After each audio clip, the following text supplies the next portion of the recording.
namun kita nggak mencantumkan pengalaman terkait tentang nomenklatur yang nantinya akan kita daftar, tentunya juga tidak akan bisa lulus untuk seleksi administrasi.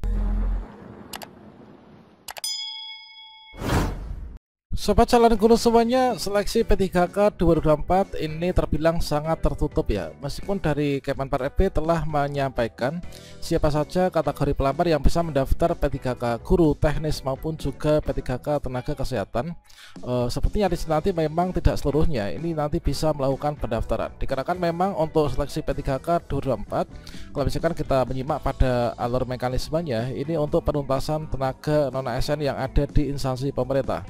Artinya yang lulus nanti akan diangkat P3K, sedangkan yang nggak lulus nanti tetap akan diangkat ya, meskipun masih dalam P3K paruh waktu. Pada video ini kita akan memberikan update informasi terbaru, yaitu pengumuman Pemda terbaru, yaitu penjelasan tentang siapa saja kriteria honorer yang boleh mendaftar P3K 2024. Bagaimana informasinya? Silahkan simak video ini sampai selesai. Namun sebelum kita lanjutkan, perlu saya ingatkan, bagi teman-teman yang mungkin baru pertama kali menemukan channel Calon Guru ini, silakan klik tombol subscribe-nya dan aktifkan notifikasi loncengnya, sehingga jika Calon Guru menyajikan update informasi terbaru, kalian tidak akan ketinggalan informasi. Baiklah sobat calon guru semuanya, informasi pertama di sini kita kutip dari BKPSDM Kabupaten Luwu, teman-teman. Dan di sini kalau misalkan di Kabupaten Luwu, di sini disediakan 944 formasi P3K yang akan dibuka khusus untuk non-ASN di lingkup Pemkab Luwu ya, yang masih aktif bekerja. Kira-kira detailnya seperti apa? Nah, berdasarkan dari surat keputusan Menpan RB nomor 329 ini tentang penetapan kebutuhan formasi P3K, di Luwu ini akan buka formasi yaitu sebanyak 944 yang 49% diantaranya dialokasikan itu untuk P3K tenaga teknis. Nah, seperti yang disampaikan Kepala Bidang atau Kabid Pengadaan, Penghentian dan Informasi Badan Kepegawaian Luwu, ini disampaikan bahwa untuk pelaksanaan seleksi P3K ini adalah memang belum resmi dirilis, namun informasi terbaru yang seperti kita sajikan pada video sebelumnya itu sudah ada ya untuk jadwalnya.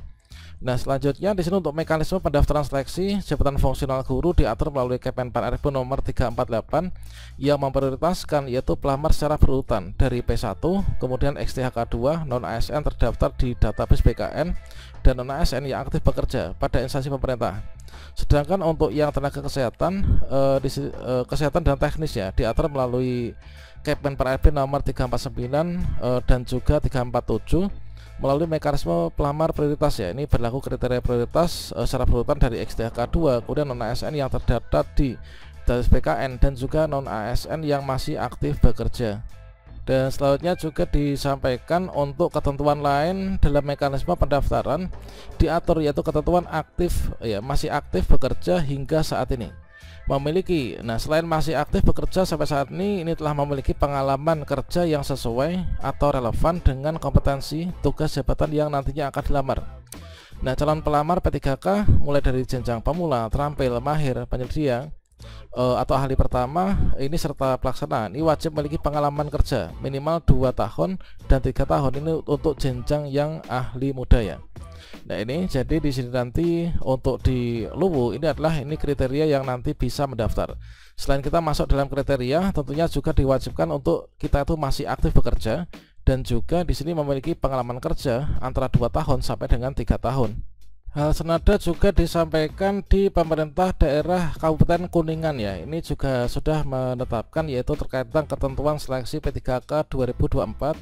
Jadi di sini juga disampaikan untuk pegawai non-ASN yang nantinya dapat melamar P3K di Kabupaten Kuningan tahun 2024 adalah pegawai non-ASN yang memiliki masa kerja minimal 2 tahun secara terus-menerus di instansi pemerintah daerah Kabupaten Kuningan ya, dan masih aktif bekerja. Khusus untuk guru ini harus terdaftar di Dapodik minimal 2 tahun atau 4 semester sebagai guru dan aktif mengajar ya.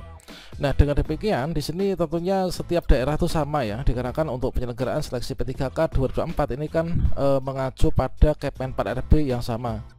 Jadi untuk saat ini sudah rilis untuk jadwal seleksi pengadaan P3K tahun anggaran 2024.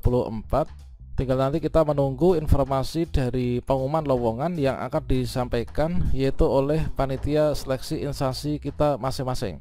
Setelah itu nanti dari teman-teman yang memasuki kriteria dalam hal yang bisa mendaftar, nanti bisa melakukan pelamaran secara daring ya, melalui akun SSC ASN. Dan tentunya ini adalah merupakan Kepmenpan RB yang dirujuk oleh masing-masing Pemda untuk membuka pendaftaran P3K 2024.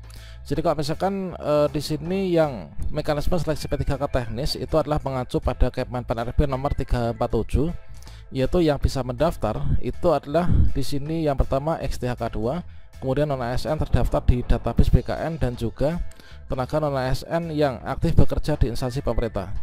Berikutnya untuk yang P3K tenaga kesehatan itu nanti adalah yang bisa mendaftar tentunya pelamar D4 bidang mendidik tahun 2023, kemudian XTHK 2 non ASN di database BKN, dan juga honorer yang bekerja di instansi pemerintah ya.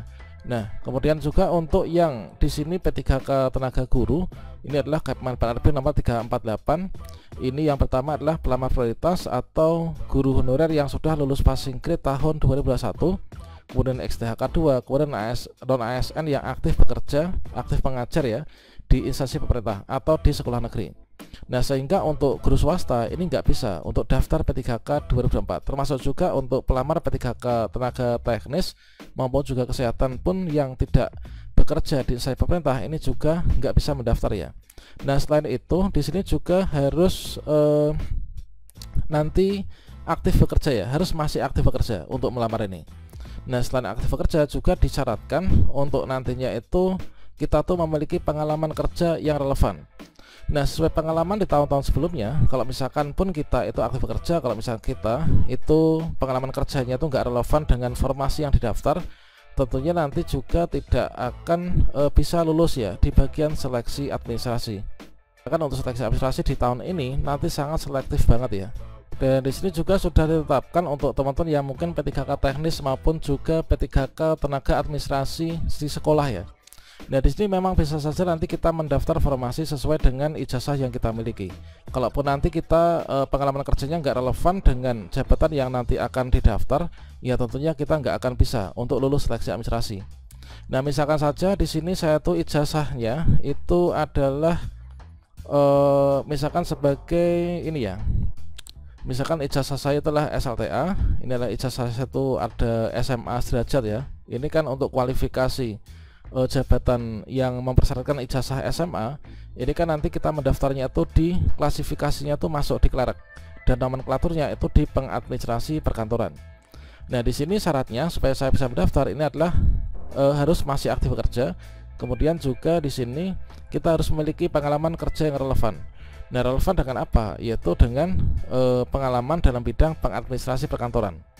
Nah, jadi teman-teman di sini nanti kalau misalkan nanti di bagian riwayat pengalaman kerja ini sebelumnya saya tuh penjaga sekolah, hanya mungkin menyapu atau mungkin membuat minuman, namun kita nggak mencantumkan pengalaman terkait tentang nomenklatur yang nantinya akan kita daftar, tentunya juga tidak akan bisa lulus untuk seleksi administrasi.